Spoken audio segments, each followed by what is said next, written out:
Retomamos nuestro trabajo. Estamos viendo la presentación de Jesucristo en el Apocalipsis, Jesús revelado por Dios y Jesús revelador de los propósitos de Dios en esta historia. Hemos visto ya dos visiones. La visión en el capítulo 1, precisamente Jesús resucitado como Hijo del Hombre. Y luego pasamos inmediatamente a la visión en el capítulo 5, que es la visión del Cordero degollado, que es capaz de abrir el libro de la historia que está en las manos de Dios. Y ahora vamos a ver otra visión, el Cordero sobre el monte Sión. Leemos entonces la introducción. Con su ejército de seguidores, el Cordero está listo para juzgar al dragón y a sus bestias imperiales, por las guerras y muertes que han provocado. El ejército carece de armamento, no está militarizado. La ausencia de violencia es motivo de consuelo para los perseguidos. Entonces, ahora, antes de explicar esta visión, vamos a leerla. Abrimos nuestra Biblia, nos vamos al capítulo 14 del libro del Apocalipsis y allí vamos a encontrar una visión precisamente del Cordero que está en el monte Sión. Recordamos que el monte Sión hace referencia a Jerusalén. Entonces, el Cordero está en el monte de Jerusalén, la ciudad de Sión. 14:1 al versículo 5. Seguí mirando, y había un cordero que estaba en pie sobre el monte Sión, y con él 144,000, que llevaban escrito en la frente el nombre del Cordero y el nombre de su Padre. Y oí un ruido que venía del cielo, como el ruido de grandes aguas o el fragor de un gran trueno. Y el ruido que oía era como de citaristas que tocaran sus cítaras. Cantan un cántico nuevo delante del trono y delante de los cuatro vivientes y de los ancianos. Y nadie podía aprender el cántico fuera de los 144,000 rescatados de la tierra. Estos son los que no se mancharon con mujeres, pues son vírgenes. Estos siguen al Cordero a donde quiera que vaya, y han sido rescatados entre los hombres como primicias para Dios y para el Cordero, y en su boca no se encontró mentira, no tienen tacha. Hasta ahí esta visión del Cordero sobre el monte Sión, el Cordero con su ejército. Y ahora explicamos un poco estos elementos destacados de la visión. Quisiera recordar que estamos en el capítulo 14. En el capítulo 12 se presentó al dragón, en el capítulo 13 a las bestias, y aparecen haciendo guerras y sembrando destrucción y muerte por donde quiera.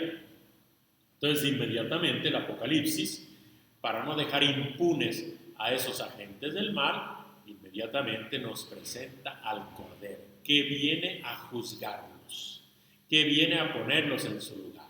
Y entonces, el Cordero aparece con un ejército, pero no militarizado.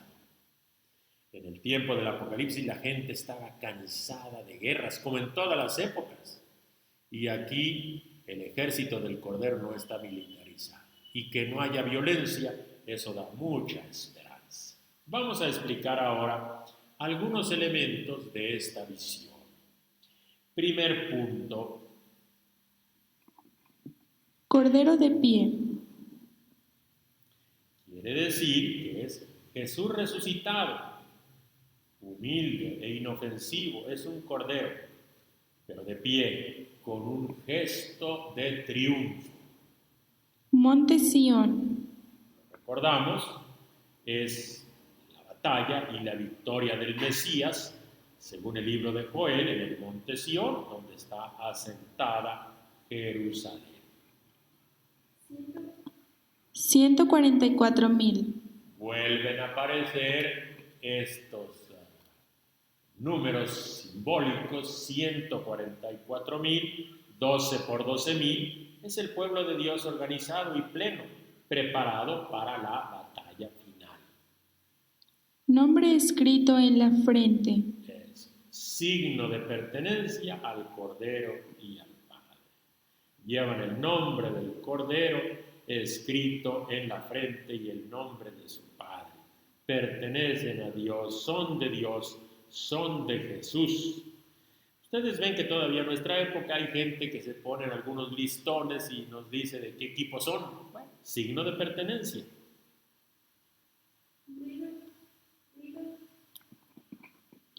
Ruido de grandes aguas. Nuevamente aparece esta expresión de suprema majestad y de grande poder, pero con un sonido musical, como el sonido del mar que nos serena. Así es la voz de Dios. Cántico nuevo. Cántico nuevo celebra anticipadamente la liberación del pueblo. Rescatados de la tierra. La tierra donde la bestia estaba haciendo de las suyas, y entonces estos rescatados han sido expropiados a la bestia. Son vírgenes. Esta expresión a veces no se interpreta adecuadamente. Tenemos aquí el trasfondo del Antiguo Testamento, el símbolo de la alianza. Uno de los símbolos de la alianza es Dios es el esposo, el pueblo es la esposa. La esposa ha de ser fiel a Dios. Cuando el pueblo, que es la esposa, no es fiel a Dios, entonces se prostituye. Entonces, la prostitución es un signo de romper la alianza con el verdadero esposo. Y en este caso, nosotros vemos que precisamente cuando alguien se aparta de Dios y se prostituye, se va con otro esposo que no es el suyo, entonces se va con algo que no es Dios, y por eso la prostitución es idolatría. Entonces la fidelidad a Dios, la fidelidad a la alianza, en este caso la virginidad, son vírgenes. No están pervertidos por la idolatría, absolutamente entregados a Dios. Siguen al Cordero. Es lo propio de los discípulos de Jesús. Jesús, ven y sígueme. Sus discípulos siguen a Jesús y por eso representan la nueva humanidad que sigue a Jesús. Primicias. Primicias, como en el libro de Levítico, son los sacerdotes consagrados. Pertenecen a Dios y son germen, embrión de los salvados. Primicias para Dios y para el Cordero. En su boca no hubo mentira. Esto es muy importante. El pequeño resto del que habla el profeta Sofonías no tiene mentiras en su boca, porque siguen al que es veraz. Jesús es veraz. En la tradición joánica, el Evangelio según San Juan, Jesús es la verdad. Y por eso, lo contrario a Dios es el príncipe de la mentira.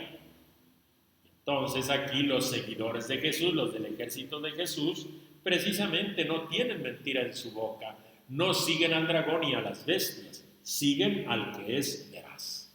Y con esto tenemos más o menos explicados algunos rasgos de esta visión del capítulo 14, la visión precisamente del Cordero y de su ejército. Vamos a continuar con otra visión. Estamos en la página 9, vamos a la página 10 y allí nos encontramos con la visión del jinete celestial que se encuentra en el capítulo 19. La introducimos, luego la leemos, luego la explicamos. La imagen del caballero celeste, con sus rasgos militares, muestra al Mesías juez, que viene como guerrero divino a destruir a las bestias y así cumplir el ideal regio de justicia. Viene a culminar el drama de la historia, realizando su entrada triunfal con rasgos de carácter divino. Juzga y establece la justicia, sin necesidad de conquista militar. Es un signo profético esperanzador para las víctimas que intimida a los poderosos. Así es. Entonces, vamos al capítulo 19. Allí vamos a encontrar ese bonito texto donde aparece Jesús como jinete celestial. Vamos a nuestro texto.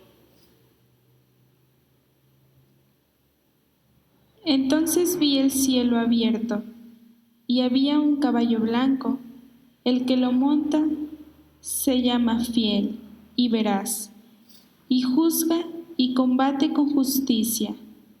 Sus ojos, llama de fuego, sobre su cabeza muchas diademas. Lleva escrito un nombre que solo él conoce. Viste un manto empapado en sangre, y su nombre es la palabra de Dios. Y los ejércitos del cielo, vestidos de lino blanco puro, le seguían sobre caballos blancos. De su boca sale una espada afilada para herir con ella a los paganos. Él los regirá con cetro de hierro. Él prisa el lagar del vino de la furiosa ira de Dios, el Todopoderoso. Lleva escrito un nombre en su manto y en su muslo: Rey de Reyes y Señor de Señores. Hasta ahí la visión del jinete celestial. Y ahora vamos a explicar algunos rasgos de esa visión. Recordamos nuevamente, es una presentación del caballero celeste tal como aparece en el segundo libro de los Macabeos. En el fondo es el Mesías juez. Pero antes quisiera yo poner en contexto para entender esta visión. Debemos tener presente que estamos en el capítulo 19, en donde ya hemos tenido algunos episodios anteriores. Estamos en estos episodios donde Dios y el Cordero destruyen a los agentes del mal. En el capítulo 17 aparece la grande Babilonia, la prostituta, la gran ciudad. Aparece con toda su dinámica comercial y política. En el capítulo 18 se anuncia la caída de la gran Babilonia. ¿Y cómo cayó la gran Babilonia? Ningún pueblo de otra parte vino a destruirla, no. Los mismos reyes de la misma Babilonia se rebelan contra ella y cayó la gran Babilonia. Se celebra la caída de la gran Babilonia. Ya cayó el primer agente del mal. Y entonces quedan todavía otros tres. ¿Quiénes son? Las dos bestias, el dragón y la muerte. Entonces vamos a ver que aparece el jinete celestial. Este jinete celestial que es Jesús. Recuerdan ustedes que efectivamente habían aparecido unos jinetes del Apocalipsis que representaban al poder del Imperio Romano. Eso en el capítulo 6, la caballería imperial. Los jinetes de color blanco, de color rojo, de color negro y verdoso, verde amarillento. Bueno, pues ahora precisamente en contra y en contraste contra esos jinetes del imperio aparece un jinete que viene del cielo. Los otros eran de la tierra. Es el caballero celeste, el Mesías juez. Y viene precisamente para establecer el ideal regio de justicia, para hacer justicia. Porque ante aquellos jinetes que sembraron muerte, los degollados decían, ¿hasta cuándo vas a hacer justicia? Pues Él viene para hacer justicia. Y así culminar el drama de la historia. Viene para juzgar y establecer justicia, como decía Isaías. Y que haya justicia en esta historia es lo más esperanzador para las víctimas. Y ahora explicamos algunos elementos de esta visión. La visión del jinete celestial. Vamos a nuestro cuadrito. Primer punto. El que está sentado sobre el caballo blanco. Está sentado como si estuviera en un trono de victoria, color blanco. Es contrario precisamente al caballo blanco que salió para conquistar con arcos de guerra y con coronas de victorias en la guerra. Él desaparece sentado en un caballo blanco, en un trono de gloria. Fiel y veraz. Así es fiel y es veraz, no como los poderes imperiales del mal, que son falsos y traicioneros. Ellos derribaron a la gran Babilonia, traicionaron. Jesús es veraz. Combate con justicia. Es la única arma del Mesías guerrero. Él no hace guerras como los demás. Él solamente hace justicia y así libera del mal. Sus ojos, llama de fuego. Efectivamente, porque posee la ciencia divina, posee el Espíritu de Dios. Muchas diademas. Quiere decir la superioridad política. Tiene muchas diademas. El dragón tenía diademas, pero pocas. La bestia imperial, lo mismo. Él tiene muchísimas, de todo el poder. Un nombre que solo él conoce. Interesante esto. El nombre que solo él conoce. El nombre es la identidad profunda de alguien. Su nombre identifica lo que es. Ahora, la identidad profunda de Jesús solo la conoce él. Es inalcanzable su identidad por su condición divina. A Jesús lo conocemos, pero su identidad más profunda solo la conoce él. Nosotros somos muy limitados para conocer las profundidades de Jesús. Manto ensangrentado. Como aparece en Isaías, pero en este caso es una alusión a su propia sangre derramada en la cruz. Y también es la sangre de los mártires. Jesús fue mártir y por eso los mártires piden justicia. Y el manto ensangrentado de Jesús recuerda que pasó por la cruz. Su nombre. La palabra de Dios, así se llama. Ahora sí, recuerdan que el Evangelio de Juan así llama a Jesús. Y aquí en el Apocalipsis también. El nombre del jinete celestial es la palabra de Dios, porque es Dios que se revela. Jesús juzga y libera con su palabra, con su palabra. Ejércitos del cielo. No son los ejércitos de la tierra, los ejércitos de las bestias, los ejércitos del cielo son los mártires, elegidos y fieles, son los que siguen a Jesús según 17:14. Lino blanco. Color blanco, lino, una tela muy fina. Son las acciones de la justicia. Así se explica en 19:8. El lino blanco son las buenas acciones, las acciones de justicia que se hacen. Espada afilada. La espada afilada que sale de su boca es la palabra de Dios. Es la única arma en la batalla a juicio que va a librar precisamente el jinete celestial. Con la espada de su boca, con la palabra de Dios. Recordamos la palabra de Dios como espada. Aparece en el libro de la sabiduría y en la carta a los hebreos. Herir a los paganos. Precisamente los paganos son el imperio que no pertenece al pueblo de Dios. Con esa espada de su boca vale a herir a esos pueblos, a ese imperio que se ha rebelado contra Dios. Va a herir a sus reyes y están destinados al exterminio. Cetro de hierro.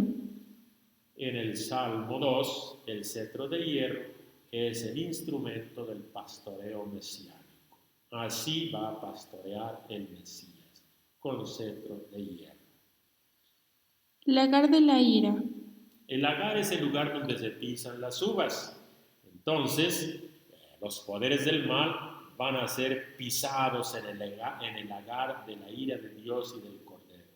El lagar es el instrumento de la cosecha del vino, que en este caso es la sangre derramada de los mártires, y por lo tanto es el símbolo del juicio de Dios. Rey de reyes y Señor de señores. Otro título de Jesús, hermoso título, Rey de reyes y Señor de señores. Tiene la soberanía absoluta sobre todos los poderes. ¿Hay reyes en este mundo? Pues hay un rey de reyes. ¿Hay señores en este mundo? Sin duda, pero Él es Señor de señores. Y hasta aquí la visión del jinete celestial. Pero no es la última visión. Todavía vamos a ver otra visión ya en el final del Apocalipsis, en el capítulo 22, donde ya se celebraron las bodas, va a aparecer Jesús para certificar todo el libro del Apocalipsis. Y entonces leemos la introducción. Jesús, Alfa y Omega, interviene para anunciar su pronta llegada y legitimar las palabras proféticas de este libro que mandó escribir. Lo hace en el epílogo, que se enlaza directamente con el saludo del prólogo y concluye la carta a las iglesias allí iniciada.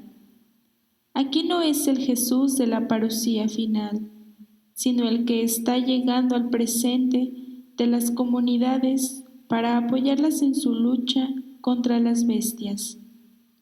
Revela su lugar en la historia, resume y reafirma todo el mensaje del libro para alentar la esperanza en las comunidades.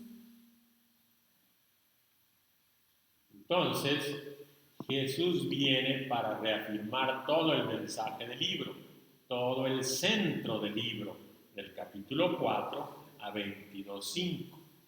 Y reafirmando ese mensaje del libro, donde se presentan los agentes del mal, pero que esos agentes del mal son destruidos, sabiendo que el poder del mal va a ser destruido, entonces así el Apocalipsis alienta la esperanza. Bien, pues ese libro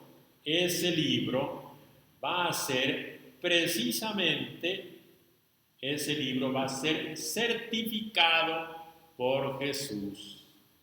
El mensaje de ese libro, que por cierto en algunos ambientes les causa miedo, les causa terror, piensan que no sé qué cosa va a pasar, que anuncia puras desgracias, pues eso sucede porque nunca lo han leído. Si lo leemos, entonces vamos a ver que ese libro precisamente alienta la esperanza. Su propósito es alentar la esperanza. Y por eso entonces vamos al capítulo final del Apocalipsis. Ahí encontramos un diálogo muy particular donde va a intervenir Jesús, donde va a intervenir el profeta, donde va a intervenir el ángel. Vamos a leer a partir del versículo 6, capítulo 22, versículo 6 es la certificación del libro profético. Luego me dijo: estas palabras son ciertas y verdaderas. El Señor Dios, que inspira a los profetas, ha enviado a su ángel para manifestar a sus siervos lo que ha de suceder pronto. Y allí interviene Jesús, 7. Mira, vengo pronto. Dichoso el que guarde las palabras proféticas de este libro. Vengo pronto, el que lo dice es Jesús. Y luego interviene Juan, 8. Yo, Juan, fui el que vi y oí esto. Y cuando lo oí y vi, caí a los pies del ángel que me había mostrado todo esto para adorarle. Pero él me dijo, no, cuidado, yo soy un siervo como tú y tus hermanos los profetas y los que guardan las palabras de este libro. A Dios tienes que adorar. Y me dijo, no selles las palabras proféticas de este libro, porque el tiempo está cerca.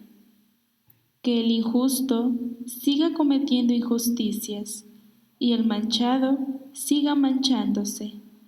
Que el justo siga practicando la justicia, y el santo siga santificándose. Hasta allí las palabras del ángel. Ahora vienen las palabras de Jesús. 12. Mira, vengo pronto y traigo mi recompensa conmigo para pagar a cada uno según su trabajo. Yo soy el Alfa y la Omega, el primero y el último, el principio y el fin. Dichosos los que laven sus vestiduras, así podrán disponer del árbol de la vida y entrarán por las puertas en la ciudad. Fuera los perros, los hechiceros, los impuros, los asesinos, los idólatras y todo el que ame y practique la mentira. 16. Yo, Jesús, he enviado a mi ángel para daros testimonio de lo referente a las iglesias. Yo soy el retoño y el descendiente de David, el lucero radiante del alba. Hasta ahí Jesús. Luego, El espíritu y la novia dicen, ven, y el que oiga, diga, ven, y el que quiera, reciba gratis agua de la vida. Yo advierto a todo el que escuche las palabras proféticas de este libro. Si alguno añade algo sobre esto, Dios echará sobre él las plagas que se describen en este libro. Y si alguno quita algo a las palabras de este libro profético, Dios le quitará su parte en el árbol de la vida y en la ciudad santa, que se describen en este libro. bien, ahí 18 y 19 vean las veces que aparece la palabra libro. Por lo menos 4 veces se habla palabras proféticas, libro profético. Y vamos a ver ahora una palabra de Jesús. 20. Dice el que da testimonio de todo esto. Sí, vengo pronto. Amén. Ven, Señor Jesús. Y ahora la despedida. Que la gracia del Señor Jesús sea con todos. Amén. Bien.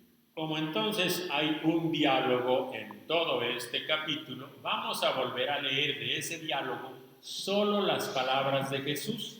Y entonces voy a ir diciendo cada versículo donde Jesús habla. Leemos el versículo número 7. Versículo 7. Mira, vengo pronto. Dichoso el que guarde las palabras proféticas de este libro. Vamos adelante, versículos 12 en adelante. Mira, vengo pronto y traigo mi recompensa conmigo para pagar a cada uno según su trabajo. Yo soy el Alfa y la Omega, el primero y el último, el principio y el fin.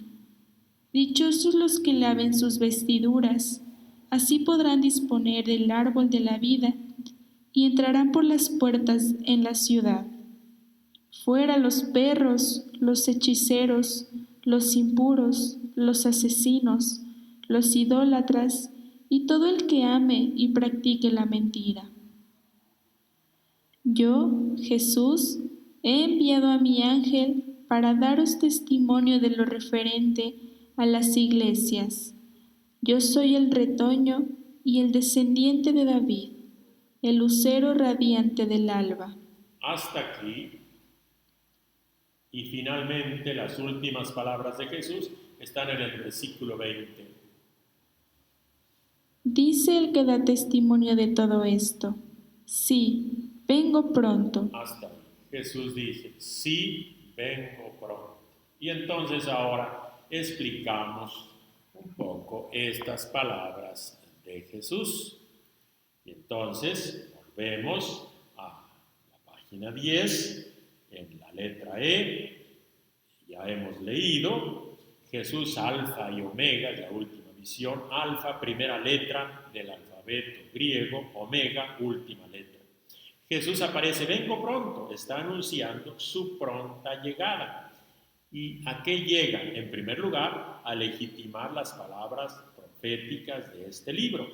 Este libro que él mandó escribir en el capítulo 1 dice, escribe lo que has visto, lo que veas y lo que va a suceder. Entonces, ahora llega, ya está todo el libro escrito y viene a legitimarlo. Y así concluye esa carta a las 7 iglesias allí iniciada en el capítulo 1. Debemos dar a entender que este no es Jesús el de la parucía final. Ya eso ya ha acontecido en el libro. Ya Jesús apareció precisamente en la destrucción de los poderes del mal y celebrando sus bodas con la Jerusalén celeste. Ahora, esta escena del capítulo 22 es un Jesús que certifica el libro y que precisamente en el presente de las comunidades les dice, este libro dice palabras justas y verdaderas. Entonces, nos ubica en nuestra historia. Vamos a explicar un poco esta visión. Jesús alfa y omega. Vamos a ver en el cuadrito cada uno de los puntos, una brevísima explicación. Vengo pronto. Aparece 3 veces y esta es la promesa de Jesús, es el mensaje del Apocalipsis, Jesús que viene y precisamente va a establecer la justicia. Siguiente. Las palabras proféticas de este libro. Eso es lo que Jesús viene a autentificar. El libro que mandó escribir viene a autentificarlo. Dichoso el que guarde. El mensaje del libro es exigente. Habrá que practicarlo. No basta conocerlo. Por eso hay que guardarlo, no solamente oírlo. Traigo mi recompensa. La recompensa es el resultado del juicio de Dios, porque las acciones tienen sus consecuencias. El que hace la voluntad de Dios tiene recompensa. El que no la hace, pues afronta las consecuencias de sus malas decisiones. Hay un premio o una exclusión. Yo soy el alfa y la omega. Dios es alfa y omega, pero también Jesús es alfa y omega, el primero y el último, el principio y el fin de los tiempos. Así como Dios es el Señor de la historia, Jesús es el Señor y el juez de la historia. Lavar vestiduras. Interesante. Las vestiduras se lavan en la sangre de Jesús, así dice en el capítulo 7. Es una alusión al bautismo que ya comienza a practicarse en las comunidades cristianas. En el bautismo, por eso, vamos vestidos de blanco. A los niños, a los adultos que se bautizan, se les viste de blanco, porque son lavados con la sangre de Jesús. Árbol de la vida. El árbol de la vida que aparecía en el paraíso, que es el símbolo de todos los bienes de la salvación, no fue destruido en el paraíso. Aparece al final del Apocalipsis y es precisamente señal de la salvación. Entrar por las puertas. Es el que da acceso a la convivencia comunitaria presente y futura. Hay que convivir en comunidad y para eso entrar en las puertas de la salvación. Fuera los perros. Se excluye de la comunidad a los que siguen la conducta imperial, a los perros obedientes que se someten y que andan de las bizcones y moviéndole la cola al imperio. Yo Jesús. Aquí menciona su nombre propio, yo Jesús, y todos sabemos que en hebreo la palabra Jesús significa Salvador. De él procede el mensaje para las iglesias, de él procede el Apocalipsis, de un Salvador, no de alguien que nos viene a destruir o a amenazar. Yo, Jesús, es el Salvador. Raíz y descendiente de David. Es el Mesías que viene, que es el origen y que viene a cumplir todas las promesas mesiánicas. Lucero del alba. El lucero radiante del alba. Acuérdense, en el cántico de Zacarías, nos visitará el sol que nace de lo alto para iluminar a los que viven en tinieblas y en sombras de muerte. Ya se acabó la noche, apareció el lucero del alba, está llegando el amanecer, comienza la victoria de la luz. Y así, precisamente, concluye el último título de Jesús en el Apocalipsis, es el lucero radiante del alba. Y ahora vamos a pasar a hacer un repaso de esta unidad, falso y verdadero. Vamos a leer cada una de las afirmaciones y vamos a ir respondiéndolas. 1. Junto con Dios, Jesús es coprotagonista del relato del Apocalipsis. Esto es verdad. Junto con Dios, Jesús es protagonista, coprotagonista. 2. En el Apocalipsis, Jesús resulta revelado, pero también es revelador. Se nos revela a Jesús y Jesús también es agente que revela, verdadero. 3. En el Apocalipsis, Jesús recibe numerosos títulos esparcidos por el relato. Así es, se le dan numerosos nombres y títulos a Jesús. 4. Al principio y al final del Apocalipsis, Jesús revela su identidad y da órdenes. Así es. Jesús nos dice quién es Él y además da algunas órdenes. 5. En el relato del Apocalipsis se transfieren a Jesús algunos rasgos propios de Dios. Eso lo vamos a ver un poquitito después, pero efectivamente algunos rasgos de Dios los tiene Jesús, como hemos visto ya. Jesús es el principio y el último, como Dios es el principio y el último. Dios es el que era, el que es y el que viene, y lo mismo Jesús manda anunciar lo que ha sucedido, lo que sucede y lo que sucederá. 6.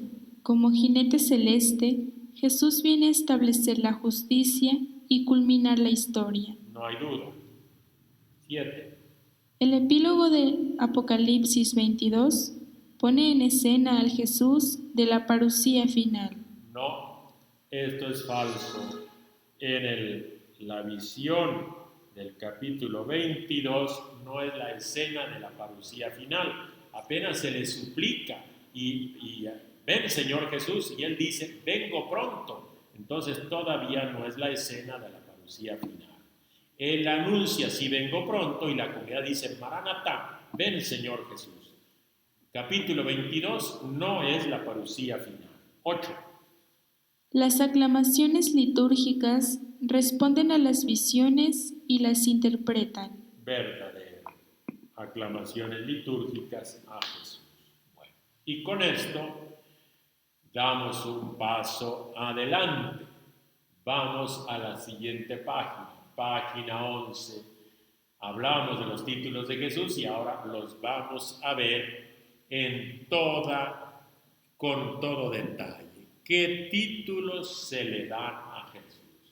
Página 11. Seguimos con el protagonista, coprotagonista del relato, que es Jesús, y vamos a ver qué títulos se le dan.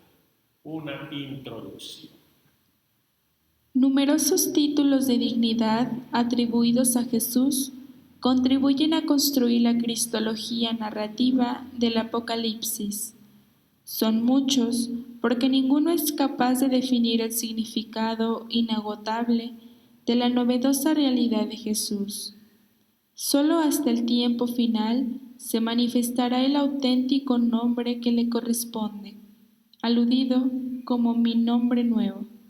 Mientras tanto, es un nombre que solo Él conoce. Así, la identidad más profunda de Jesús queda todavía oculta a la historia.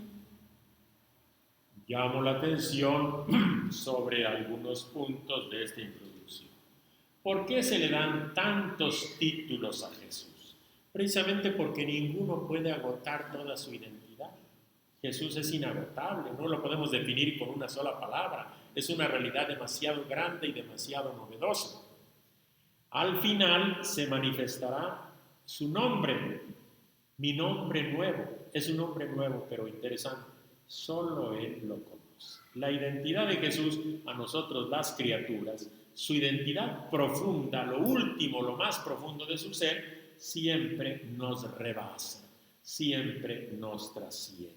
Está oculta para nosotros los que vivimos en la historia. Algo sabemos de Dios, algo sabemos de Jesús, podemos decir muchas cosas porque Él nos lo ha revelado, pero lo más profundo todavía nos rebasa, se nos escapa. Y entonces ahora vamos a ver algunas de las designaciones principales que se le dan a Jesús. El Apocalipsis hace una síntesis de los títulos Hijo del Hombre, Mesías Regio y Siervo de Yahvé, pero predomina la cristología del Cordero. Así es. Entonces, en el Apocalipsis vamos a ver que hay varios títulos, rasgos de esos títulos, resaltan Hijo del Hombre, Mesías Regio, Siervo de Yahvé, pero predomina siempre el título del Cordero. Vamos a remarcar esto, inciso. El Cordero degollado es el título más importante de Jesús en el Apocalipsis, donde se repite 29 veces. Cordero degollado, 29 veces en el Apocalipsis, sin duda el título más importante. Después vienen los nombres propios de Jesús. La identidad última de Jesús es inalcanzable e indefinible. Tiene un nombre que solo Él conoce.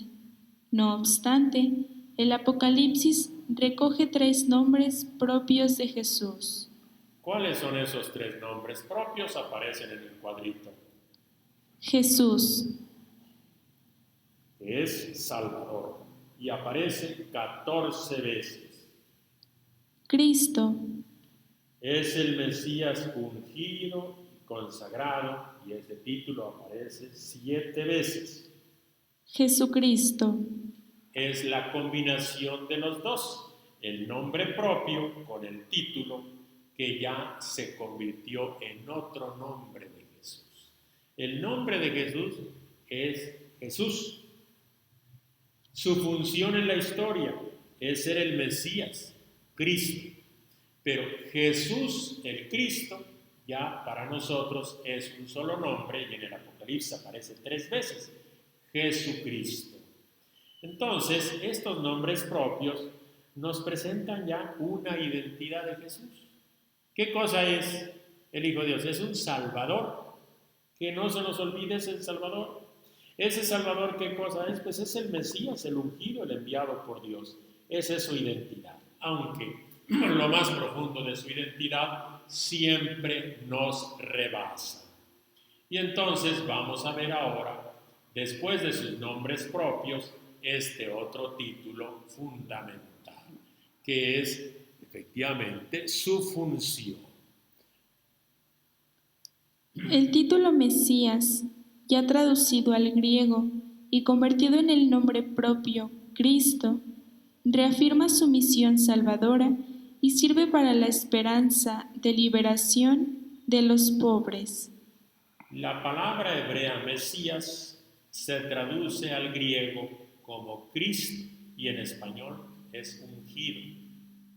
¿Quién es Jesús? ¿Cuáles son sus funciones en la historia? Es el ungido de Dios en español. Es el Cristo de Dios en griego. Es el Mesías de Dios, que precisamente es el enviado por Dios para realizar la salvación. Ahora, vamos a ver otro título de Jesús, otra descripción, título, letra C. el que está en medio en el trono. Jesús es el Cordero que está en medio del trono, mostrando que comparte la soberanía absoluta de Dios. Ya decíamos hace un rato que efectivamente que Dios aparece en el Apocalipsis con una descripción que se repite muchísimas veces, el que está sentado en el trono. Ahora, cuando se presenta a Jesús, varias veces también se dice que Jesús es el Cordero que está en medio del trono. Jesús en medio del trono. Dios sentado en el trono y Jesús en medio del trono. Vean el coprotagonismo. Los dos son protagonistas, los dos tienen soberanía absoluta, los dos reinan en el trono. Reina Dios y también reina el Cordero, reina el Mesías. Ahora, 8.2. Vamos a ver que en el Apocalipsis a Jesús se le dan muchos títulos de dignidad. Vamos a mencionar algunos. El Apocalipsis recurre a un racimo de imágenes y títulos de dignidad, ya tradicionales o de nueva factura, para ilustrar diversos aspectos de la identidad, el ministerio y el significado último de Jesús. Se distribuyen a lo largo de todo el relato, pero se concentran en los 3 primeros capítulos. Entonces, estos títulos de dignidad aparecen en todo el relato, pero sobre todo aparecen muchísimos títulos en los 3 primeros capítulos. Allí van a aparecer esos títulos de dignidad que, como sabemos, son tradicionales, ya se conocen en el Nuevo Testamento, algunos están tomados del Antiguo e ilustran el ministerio, el significado de Jesús, su identidad. Vamos a distribuir estos títulos en el inciso A, que son precisamente los títulos que expresan una realidad histórico-política, en el inciso B, títulos más socio-religiosos, y en el inciso C, los títulos que ilustran su condición divina.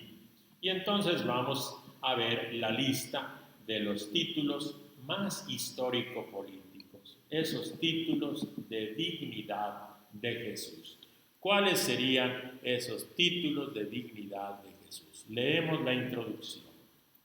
Presentan a Jesús como Señor y Juez de la historia, en contraposición a los reyes del imperio. Entonces son títulos que expresan su función de Señor de la historia, de Juez de la historia. Porque en la historia hay otros que se sienten reyes, que se sienten señores y que ellos dicen que administran la justicia. Son puros caprichos, puras arbitrariedades. Jesús es el Señor y el Juez de la historia, y eso indica estos títulos de su soberanía sociopolítica. Los leemos. El príncipe de los reyes de la tierra, Rey de reyes y Señor de señores, el león de la tribu de Judá, la raíz y descendiente de David, el que tiene la llave de David, un hijo varón, el que ha de regir a todas las naciones con cetro de hierro. Regir a las naciones es soberanía sociopolítica de Jesús. Pero también hay un señorío escatológico de Jesús. Al final, en la culminación de la historia, aparece el señorío de Jesús. Y esto se ilustra con algunos títulos. El que vive. Estuve muerto, pero ahora vive, ¿verdad? Vivo por los siglos de los siglos. El primero en nacer de la muerte.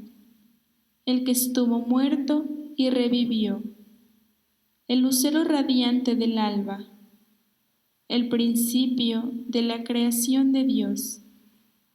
El primero y el último. Yo soy el Alfa y la Omega. el principio y el fin, el que tiene la llave de la muerte y del Hades.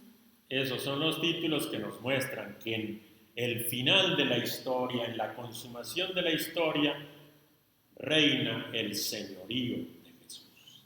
Después de estos títulos más sociopolíticos, vamos a ver títulos más socio-religiosos. B.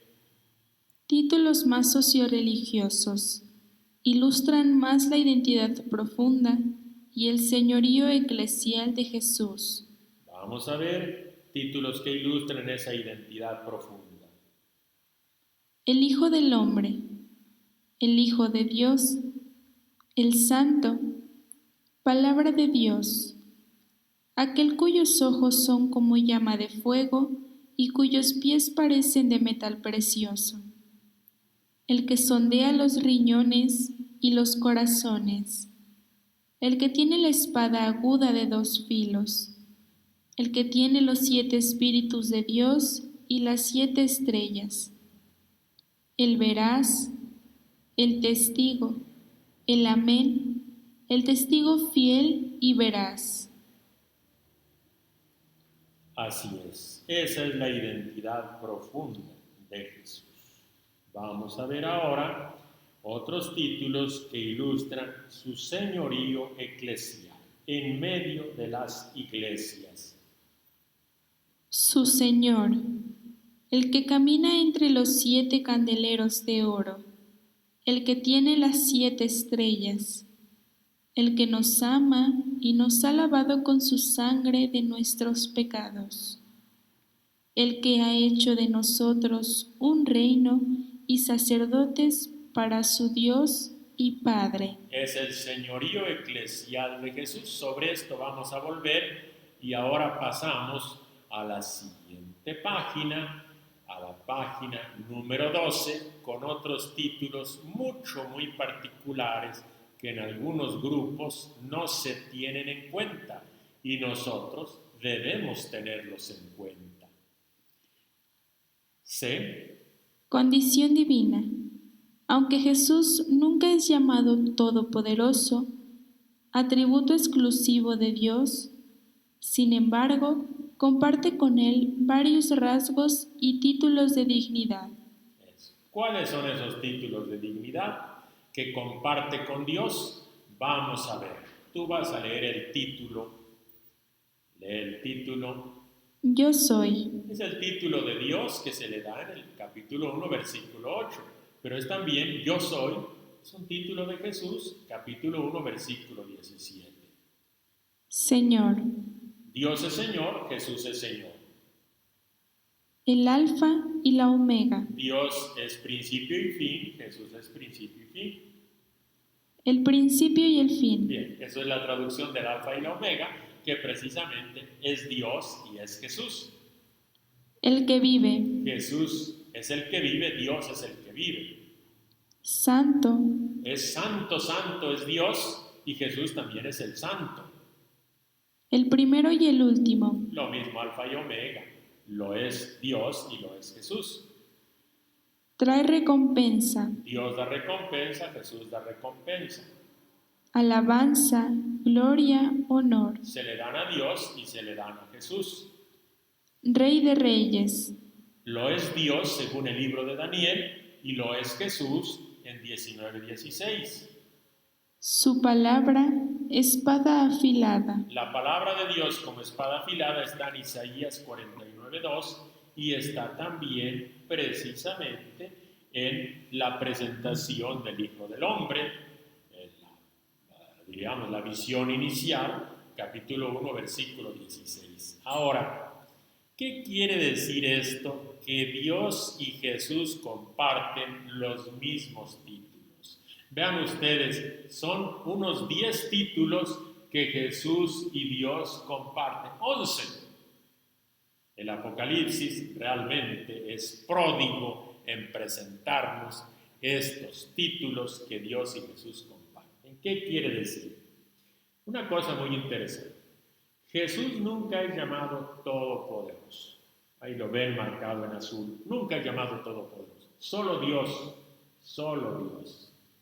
Razón: Jesús crucificado es la debilidad de Dios en la historia. Se encarnó, se hizo débil, está crucificado, está sin poder, pero solo Dios es todopoderoso. Sin embargo, Jesús resucitó y entonces va a compartir la soberanía y la dignidad de Dios, sus rasgos y sus títulos de dignidad.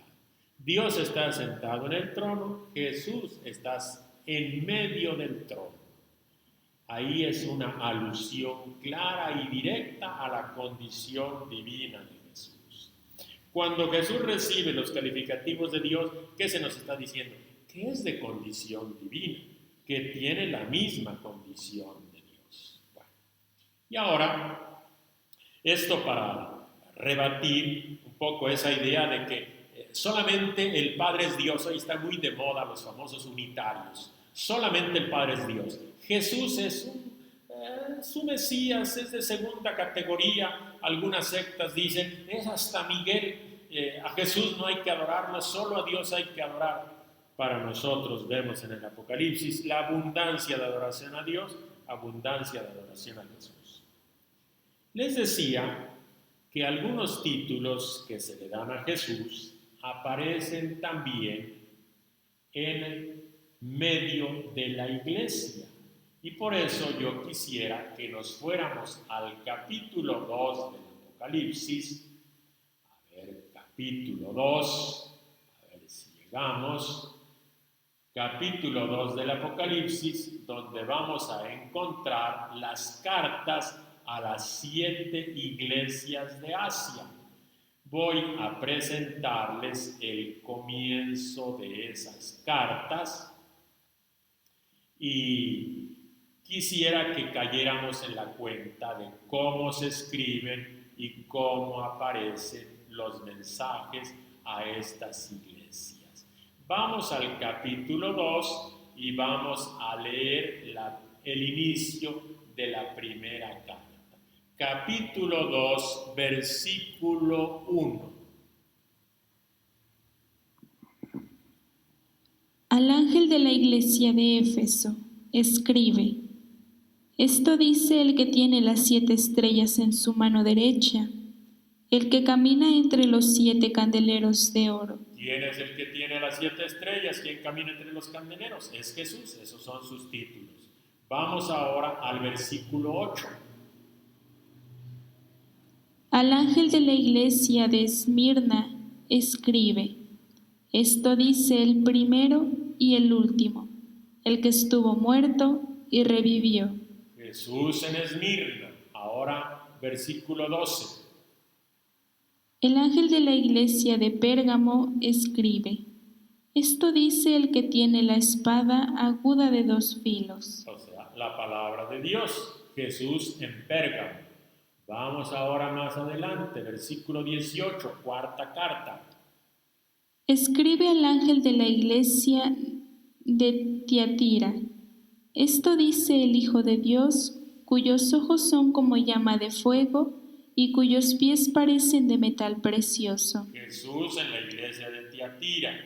Vamos ahora al capítulo 3, versículo 1.